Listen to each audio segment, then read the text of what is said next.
খালদা জিয়ার মার্কা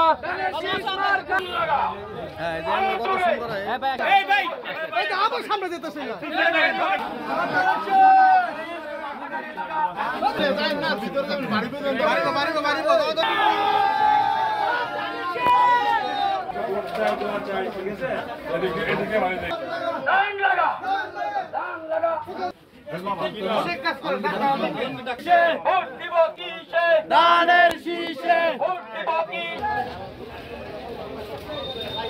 ত্রয়োদশ জাতীয় সংসদ নির্বাচন মানে ঘোষণার পরে আমাদের দল থেকে যখন আমাদের মনোনয়ন ঘোষিত হলো, সেই ঘোষণার পর থেকে আমি যখন নির্বাচনী প্রচার এবং গণসংযোগে নেমেছি তখন ব্যাপক মানে উৎসাহ উদ্দীপনা জনগণের এবং স্বতঃস্ফূর্ততা, তারা দানিশের প্রার্থীকে ভোট দেওয়ার জন্য জনগণের মধ্যে একটা গণজোয়ার সৃষ্টি হয়েছে।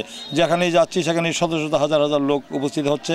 তা থেকে মনে হচ্ছে যে মানুষের দীর্ঘদিন তারা ভোটাধিকার থেকে বঞ্চিত ছিল 16 বছর। এবার তারা আশা করছে যে অন্তর্বর্তীকালীন সরকারের অধীনে যে আগামী ফেব্রুয়ারি মাসে যে অবাধ, সুষ্ঠু, গ্রহণযোগ্য, ইনক্লুসিভ, ক্রেডিবল একটি অংশগ্রহণমূলক নিরপেক্ষ একটি নির্বাচন অনুষ্ঠানের যে ঘোষণা দিয়েছে নির্বাচন কমিশন, এই সরকার, এই নির্বাচন দেওয়ার পরে মানুষের মধ্যে ব্যাপক উৎসাহ উদ্দীপনা সৃষ্টি হয়েছে। তারা ভোট দেওয়ার জন্য উন্মুখ হয়ে বসে আছে, তারা অধীর আগ্রহ অপেক্ষা করছে। তাদের পছন্দের প্রার্থীকে আমার ভোট আমি দিব, যাকে খুশি তাকে দিব, দেখে শুনে বুঝে শুনে যোগ্য ব্যক্তিকে দিব। সেই যে জনগণের যে প্রত্যাশা, যে আকাঙ্ক্ষা, সেই আকাঙ্ক্ষা ইনশাল্লাহ আগামী ফেব্রুয়ারি মাসের যে নির্বাচন, জাতীয় সংসদ নির্বাচন, সেই নির্বাচনের মধ্য দিয়ে প্রতিফলিত হবে। দেশ পরিচালনার দায়িত্ব যদি জনগণ দেয় তাহলে জনগণের আমানতের খেয়ানত হবে না এবং মানুষের কাছে যে অঙ্গীকার, যে প্রতিশ্রুতি ওয়াদা করেছে বিএনপি, সেই ওয়াদা, সেই অঙ্গীকার আমরা অক্ষরে অক্ষরে ইনশাল্লাহ আগামী দিনে যদি আমরা দেশ পরিচালনার দায়িত্ব পাই তাহলে সেটা বাস্তবায়ন করবো ইনশাল্লাহ।